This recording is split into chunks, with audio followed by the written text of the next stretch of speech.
नमस्कार मित्रांनो, स्वागत आहे तुमचं आपल्या या यूट्यूब चॅनलमध्ये. तुम्ही जर या चॅनलवर नवीन असाल तर सबस्क्राईब करायला विसरू नका. मित्रांनो, आज आपण बघणार आहोत वर्ग 12वा विषय इंग्रजी, chapter 1.4 big data big insights, त्यामधील ब्रेनस्टॉर्मिंग ॲक्टिव्हिटी A4 आज बघूयात. A4मध्ये पहिलं दिलेलं आहे डू ॲज डायरेक्टेड. दिलेल्या सूचनेनुसार कृती करा. त्यामधील ए आहे advertisers are one of the biggest players in big data. असं वाक्य दिलेलं आहे आणि खाली सूचना दिलेली आहे begin the sentences with very few, की वर दिलेलं वाक्य हे व्हेरी फ्यूने सुरू करा. आता आपण पाहतो की व्हेरी फ्यूने वाक्य केव्हा सुरू होतं, ज्यावेळेस वर दिलेल्या वाक्यामध्ये वन ऑफ द असते. हे जे डिग्रीचं वाक्य आहे, ही डिग्रीमध्ये व्हेरी फ्यू हे आपण पॉझिटिव्ह डिग्रीत वापरतो. जर सुपरलेटिव्ह डिग्रीमध्ये वन ऑफ द असेल हा शब्द आला, त्यानंतर कंपॅरेटिव्ह डिग्रीमध्ये तिथेच जर का मेनी अदर असेल तर अशा कंडिशनमध्ये पॉझिटिव्ह डिग्रीमध्ये व्हेरी फ्यू वापरत असतात. तर वरील वाक्य आपण इथं पुन्हा वाचून घेऊ. वाक्य असं आहे advertisers are one of the biggest players in big data, आणि त्याला व्हेरी फ्यू वापरून त्याला सुरुवात करायला सांगितलेलं त्यांनी. मग याचं उत्तर असं होईल very few players in big data are as big as advertisers. आता व्हेरी फ्यू वापरण्यामागचं कारणसुद्धा मी तुम्हाला सांगितलेलं आहे की जर one of the biggest, one of the best, one of the आणि त्याच्यानंतर ॲडजेक्टिव्हचं तिचं रूप सुपरलेटिव्ह डिग्रीमध्ये येत असेल तर त्यावेळेस पॉझिटिव्ह डिग्रीमध्ये तेच व्हेरी फ्यूनं त्याची सुरुवात होत असते. बाकीच्या वाक्यांमध्ये नो अदर असं वापरलं जातं. दुसरं वाक्य दिलेलं आहे use bigger than and rewrite the sentence. वर दिलेलं जे वाक्य आहे advertisers are one of the biggest players in big data, या वाक्यामध्ये आपल्याला बिगर दॅन वापरायचे आणि ते वाक्य पुन्हा लिहायचं. बिगर दॅन वापरायचं म्हणजे काय, तर ॲडजेक्टिव्हच्या रूपाला जर ER प्रत्यय लागत असेल आणि त्याच्यानंतर दॅन येत असेल तर समजून जा ते वाक्य कंपॅरेटिव्ह डिग्रीमध्ये आहे. म्हणजे वर दिलेल्या वाक्याची कंपॅरेटिव्ह डिग्री आपल्याला करायची. मग कशा पद्धतीने होईल कंपॅरेटिव्ह डिग्री, तर त्याचं उत्तर असं लिहिता येईल advertisers are bigger than many other players in big data. आता या ठिकाणी मेनी अदर का वापरलेलं आहे मी तुम्हाला ते सांगितले की वन ऑफ द जर का याच्यामध्ये येत असेल सुपरलेटिव्ह डिग्रीमध्ये तर त्यावेळेस दॅनच्या नंतर मेनी अदर येते, पण तेच वन ऑफ द आलं नसतं तर या ठिकाणी दॅनच्या नंतर एनी अदर आलं असतं. तर ही गोष्ट लक्षात घेणे तेवढंच महत्त्वाचं आहे. त्याच्यानंतर बी कोणतं वाक्य दिलेलं बघूयात. No other diagnosis is as good as the diagnosis done with the help of big data. आणि ह्या वाक्याला कोणती सूचना दिलेली आहे, काय करायला सांगितलेलं आहे ते बघूयात.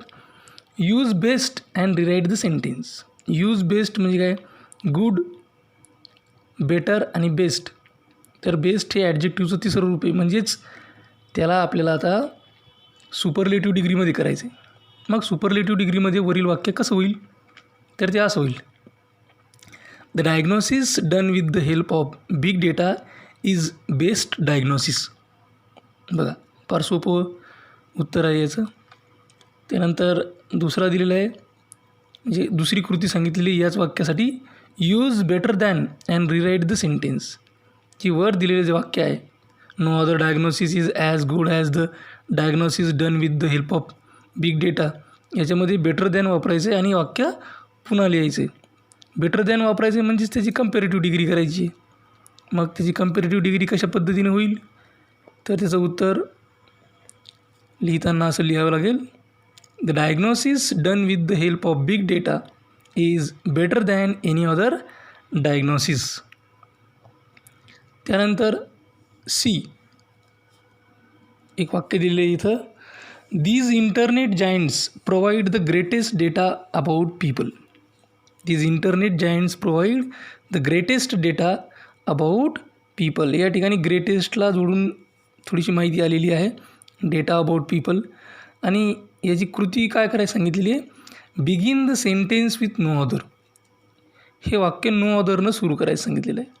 मग नो अदरनं वाक्य कसं येईल, तर त्याचं उत्तर आहे no other internet giant provide as great data about people as the internet giants. है ना, कसं दिलेलं वाक्य की no other internet giant provide as great data about people as the internet giants, अशा पद्धतीनं दिलेलं आहे.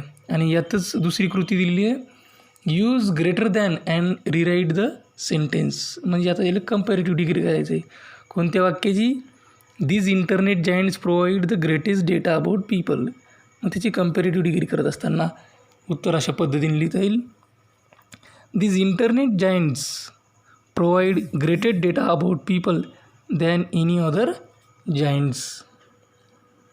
आता A4मधील पहिले होतं डू ॲज डायरेक्टेड, आणि दुसरी ॲक्टिव्हिटी काय दिली बघू, read the sentences from the text. टेक्स्टमधील दिलेलं वाक्य वाचा. कोणतं वाक्य दिलं आहे, new insights have enabled the banks and finance companies to come up with suitable plans. हे एक वाक्य दिलेलं आहे आपल्याला, आणि खाली असं दिलेलं आहे, this sentence can be written as new insights have enabled the banks as well as finance companies to come up with suitable plans. आता या ठिकाणी लक्षात घ्या की वरील आणि खाली वाक्यामध्ये फरक काय दिलेला आहे, की वरच्या वाक्यामध्ये अँड दिलेलं आहे, आणि त्याच ठिकाणी खाली आपण जे वाक्य वाचलं त्याच्यामध्ये अँडच्या जागी ॲज वेल ॲज दिलेलं आहे. मग याच्या मागचा हेतू काय तो आपण बघूयात. Remember as well as serves the same purpose as that of coordinating the conjunction and in the sentence. म्हणजेच की अँडनं कोऑर्डिनेटिंग कंजंक्शन म्हणून वाक्यामध्ये जी भूमिका पार पाडली तीच भूमिका ॲज वेल ॲजनं पाडलेली आहे. Wien one of them is inserted in the sentence the other should be removed. की अँड किंवा ॲज वेल ॲज जर वाक्यामध्ये वापरायचं झालं तर अँडच्या जागी ॲज वेल ॲज वापरायचं, आणि ॲज वेल ॲजच्या जागेवर जर विचारलं अँड वापरायचं तर अँड वापरायचं. पण त्या वाक्यामध्येच समजा अँडही वापरलं आणि त्याच जागी ॲज वेल ॲजही वापरलं असं नाही. जर अँडच्या जागी ॲज वेल ॲज वापरायचं असेल तर त्या वाक्यामधील अँड हे काढून टाकावं लागते. काढून पुन्हा टाकायचं नाही, ते काढायचं. आता खाली काही वाक्य दिलेले आहेत, त्या वाक्यामध्ये आपल्याला सांगितलेलं आहे की use as well as either or in the following sentences. खाली दिलेल्या वाक्यामध्ये ॲज वेल ॲज वापरा म्हणते आणि आयदर ऑर वापरा म्हणते. तर सर्वप्रथम आपण काय करू, सर्वप्रथम आपण दिलेल्या वाक्यामध्ये ॲज वेल ॲज वापरून घेऊ. पहिलं दिलेले, whatever activity we do online is recorded, monitored and analysed. आता मी तुम्हाला सांगितलं की वाक्यात अँड आलं तर त्या अँडच्या जागेवर आपण ॲज वेल ॲज वापरणार आहोत. मग कशा पद्धतीने हे वाक्य तयार होईल, whatever activity we do online is recorded, monitored as well as analysed. दुसरं वाक्य दिलेले, big data has been useful in identifying and tracking the exact location of place. त्याचं उत्तर लिहिताना आपण पाहू की big data has been useful in identifying as well as tracking the exact location of place. यानंतरचं जे वाक्य आहे सी, ते वाक्य असं दिलेलं आहे, weather seasons and satellites helps us to understand the weather and help in weather for forecasting. मग तिथं देताना weather seasons and satellites help us to understand the weather as well as help in weather forecasting. डीमध्ये दिलेले, big data helps in monitoring the outbreaks of epidemics and diseases. तर त्याचं उत्तर असं येईल, big data helps in monitoring the outbreaks of epidemics as well as diseases. दिलेले, new insights have enabled the banks and finance companies to come up with suitable plans. आणि त्याचं उत्तर आपली येईल new insights have enabled the banks as well as finance companies to come up with suitable plans. आता हे आपण बघितलं की अँडच्या जागेवर ॲज वेल ॲज वापरलं तर कशा पद्धतीने वाक्य तयार होतात. आता याच वाक्यांमध्ये आपण आयदर ऑर जर आपण वापरलं तर कशा पद्धतीने घ्यावं लागेल. तर आयदर ऑर वापरताना आपल्याला काय करावं लागेल की अँडच्या जागेवर आपण ऑर वापरू आणि त्याच्या अगोदर आपल्याला आयदर वापरावं लागतं. तर वाक्य पहा कशा पद्धतीने होतील. पहिलं वाक्य आहे whatever activity we do online is recorded monitored and analysed. या वाक्यात आयदर ऑर वापरायचं असलं तर आपल्याला अशा पद्धतीने वापरता येईल whatever activity we do online is either recorded monitored or analysed. दुसरं वाक्य B big data has been useful in identifying and tracking the exact location of people.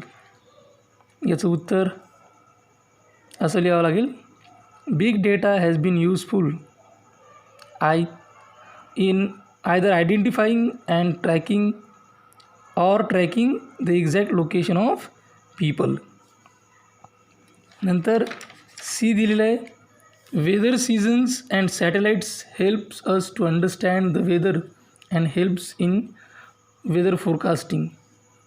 तर उत्तर लिहिताना लिहावं लागेल weather seasons and satellites helps us either to understand the weather or help in the weather forecasting. D. Big data helps in monitoring the outbreaks of epidemics and diseases. त्याचं उत्तर लिहिता येईल big data helps